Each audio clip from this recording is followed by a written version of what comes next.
58번째. 내가 꼭 있어야 할 자리. 누가복음 17장 11절에서 19절 말씀입니다. 11절. 예수께서 예루살렘으로 가실 때에 사마리아와 갈릴리 사이로 지나가시다가 12절. 한 마을에 들어가시니 나병 환자 10명이 예수를 만나 멀리 서서 13절. 소리를 높여 이르되 예수 선생님이여 우리를 불쌍히 여기소서 하거늘 14절. 보시고 이르시되 가서 제사장들에게 너희 몸을 보이라 하셨더니 그들이 가다가 깨끗함을 받은지라. 15절.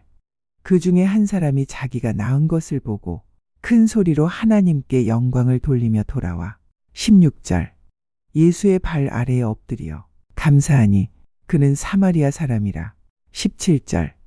예수께서 대답하여 이르시되 10사람이 다 깨끗함을 받지 아니하였느냐?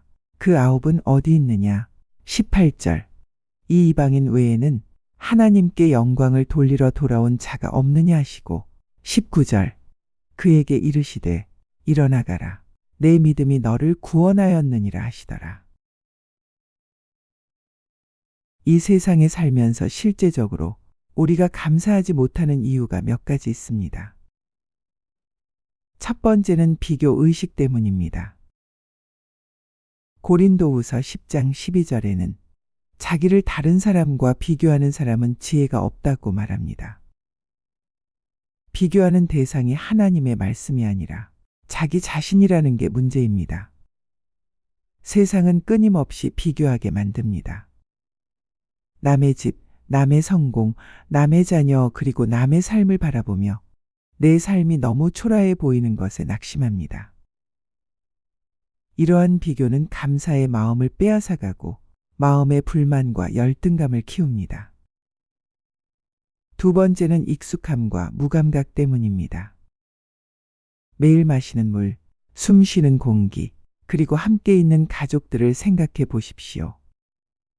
우리는 이것에 너무 익숙해져서 나에게 너무 소중하고 감사한 것임을 잊어버립니다. 하나님이 주신 일상의 은혜를 아주 당연하게 여깁니다. 전도서 11장 7절에는 해를 보는 것이 즐거운 일이라고 말합니다. 이 말씀은 하나님이 주신 삶의 순간순간을 기뻐하라는 말씀입니다. 감사는 특별한 일만 기억하는 것이 아니라 당연한 것을 새롭게 바라볼 때 회복됩니다. 감사를 제대로 하지 못하는 세 번째는 나의 고난과 나의 어려움에 초점이 맞춰져 있기 때문입니다. 현실의 어려움이 눈앞에 크게 보이면 하나님의 은혜는 작게 보입니다. 세상 중심의 시각은 감사를 삼켜버립니다. 성경은 범사에 감사하라고 말씀합니다. 네 번째는 세상의 불평과 불만적인 문화에 물들었기 때문입니다.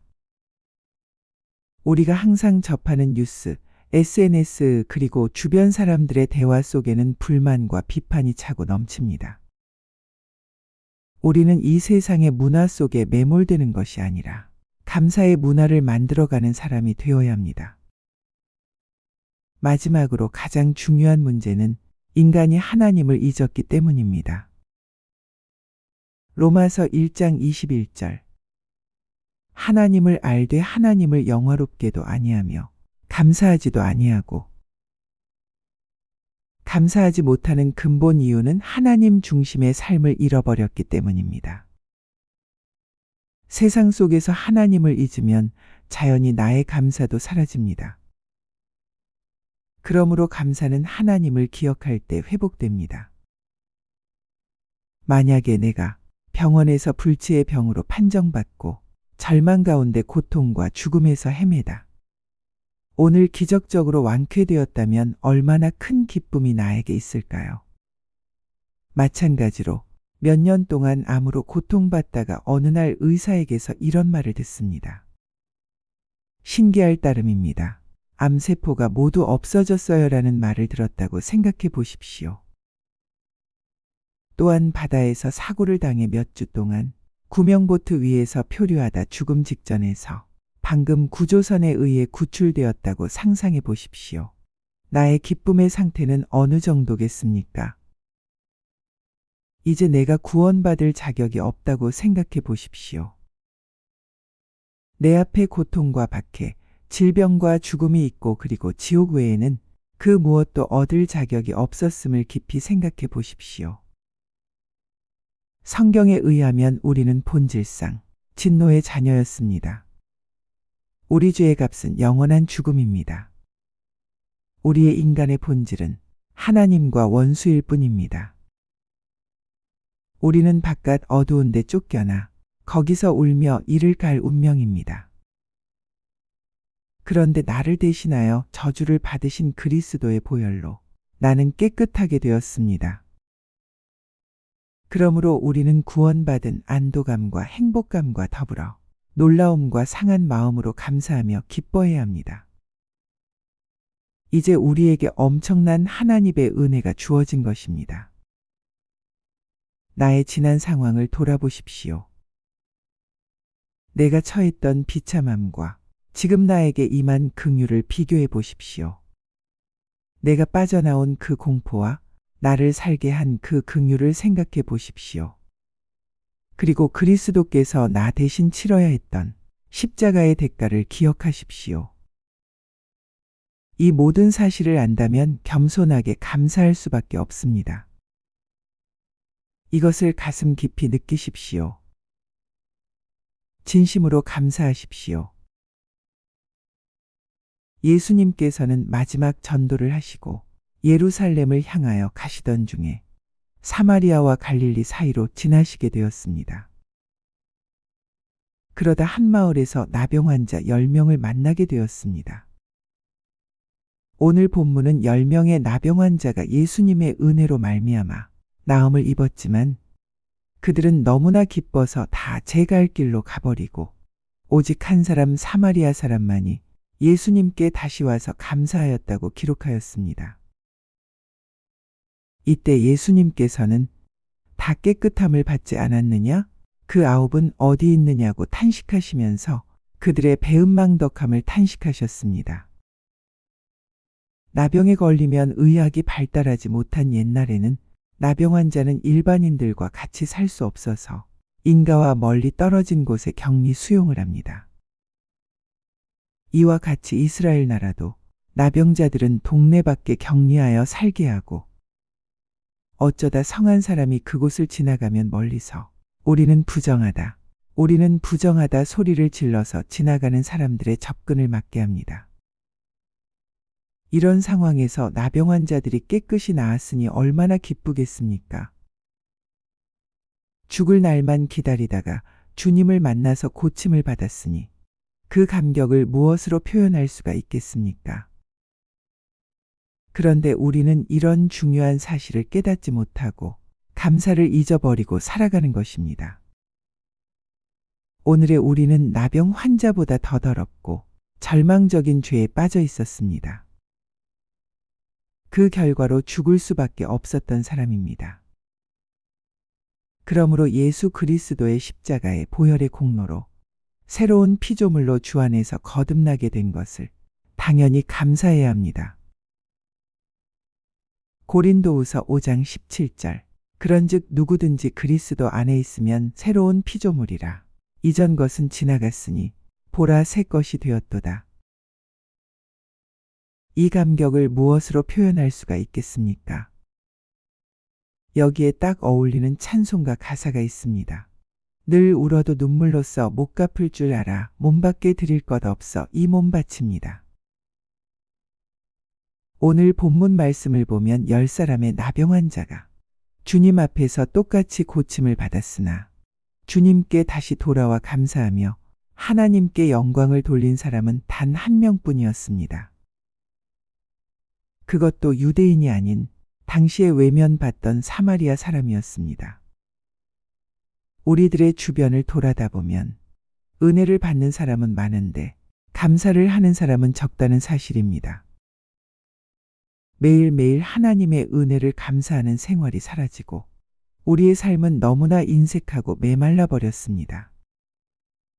머리끝부터 발끝까지 만신창이가 되어서 죄악의 고름이 흐르던 이 육체가 예수 그리스도의 구속의 은혜로 구원받아 하나님의 자녀가 되었으니 이 어찌 주님 앞에 엎드려 감사하지 않을 수 있습니까? 하나님께서는 감사할 줄 아는 자에게 더 큰 은혜를 베풀어 주십니다. 이 사마리아 사람도 예수님의 은혜를 발견만 하고 그냥 집으로 갔다면 그도 다른 9명과 똑같은 사람이 되었을 것입니다. 그러므로 깨닫는 것도 중요하지만 실천하는 것이 더욱 중요합니다. 다른 9명은 기뻐서 제 갈 길에 바빴으나 이 사마리아 사람은 그럴 수가 없었습니다. 자신이 꼭 있어야 할 자리가 어디인지 너무나 잘 알았습니다. 그는 삶의 우선순위를 감사에 두었습니다. 우리들은 삶의 우선순위를 하나님 제일주의로 삼아야 합니다. 이것은 쉽지 않은데 우리가 은혜 받고 믿음 생활 열심히 하려고 하면 얼마나 많은 유혹과 조롱과 시험이 옵니까? 그러니 결단력이 있어야 합니다. 여호수아와 같이 오직 나와 내 집은 여호와를 섬기겠다는 신앙 고백과 믿음의 결단이 필요합니다. 진리의 길, 믿음의 길은 외로운 길입니다. 좁은 길입니다. 있어야 할 자리에 있는 것입니다. 사마리아 사람은 자기의 몸이 깨끗해졌음을 깨닫고 그 즉시 주님 앞으로 달려왔습니다. 우리가 하나님의 은혜를 깨달았지만 감사를 미루면 뜨거운 감사의 열정이 식어버립니다. 감사의 열정이 식어지면 순수한 감사의 마음이 변질됩니다. 시간이 흐를수록 사탄이 유혹하고 시험하여 감사를 못하게 합니다. 그래서 은혜를 받고 깨달음이 오면 즉시 감사해야 합니다. 하나님의 은혜는 늘 새롭습니다. 하나님께서는 매일 새로운 만나를 내려주십니다. 새로운 만나를 받을 때마다 감사의 조건이 생기는 것입니다. 은혜는 한 번 받으면 끝나는 일회용이 아닙니다. 감사도 한 번 하고 끝나는 것이 아닙니다. 날마다 새로운 은혜를 주시는 하나님께 감사하는 마음이 있어야 합니다. 누가복음 17장 15절 그 중에 한 사람이 자기가 낳은 것을 보고 큰 소리로 하나님께 영광을 돌리며 돌아와 라고 하였습니다. 지금까지는 자기의 인생을 저주하고 남을 저주하고 원망과 불평으로 살아오던 그가 이제는 하나님께 영광을 돌리는 인생으로 변화되었습니다. 예수님 감사합니다라는 말을 연발하는 그에게 예수님은 말씀하시기를 내 믿음이 너를 구원하였느니라고 하셨습니다. 먼저 집으로 돌아간 9명은 나병 고친 것으로 끝이었습니다. 그러나 사마리아 사람은 나병만 고친 것이 아니라 영혼까지 구원받았습니다. 그러므로 감사의 결과가 얼마나 큽니까? 오늘의 우리들도 주님으로부터 이 말씀을 들어야 합니다. 내 믿음이 너를 구원하였느니라. 내 감사가 너를 복되게 하였느니라. 그런데 오늘의 말씀을 보면 우리가 그냥 넘어갈 수 없는 심각한 말씀이 있습니다. 본문 17절 말씀, 예수께서 대답하여 이르시되 10사람이 다 깨끗함을 받지 아니하였느냐? 그 9은 어디 있느냐? 하나와 9에 대한 의미를 아시겠습니까? 하나와 9 중에 나는 어느 편에 서 있습니까? 모든 것을 부정적으로만 보는 9명. 보고 싶은 가족들을 만나기 위해 달려간 9명. 그러나 꼭 있어야 할 자리로 달려간 한 사람이 있습니다. 그는 말합니다. 주여, 9은 모두 제 갈 길로 갔지만 오직 나는 마땅히 가야 할 곳을 가겠습니다. 다른 사람은 다 불평하더라도 오직 나는 있어야 할 장소에 있겠습니다. 나는 어디에 서 있는가로 자신을 드러냅니다. 하지만 몸은 멀쩡히 있어도 마음이 엉뚱한 곳에 있으면 방향을 잃어버립니다.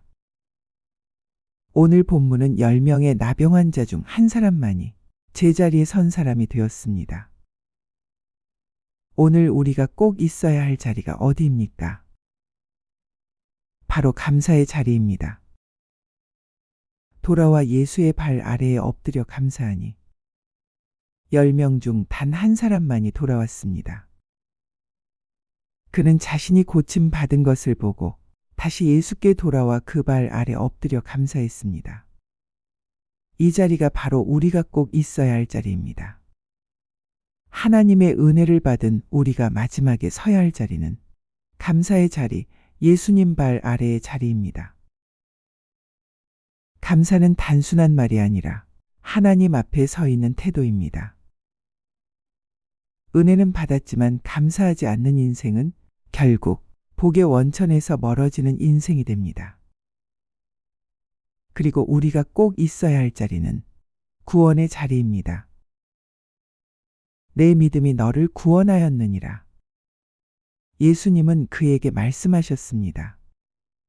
일어나 가라, 내 믿음이 너를 구원하였느니라. 10명이 모두 나병에서 고침을 받았지만 구원받은 사람은 한 사람뿐이었습니다. 그는 단지 병이 나은 것에 그치지 않고 예수님 앞에 다시 돌아온 사람이었기 때문입니다.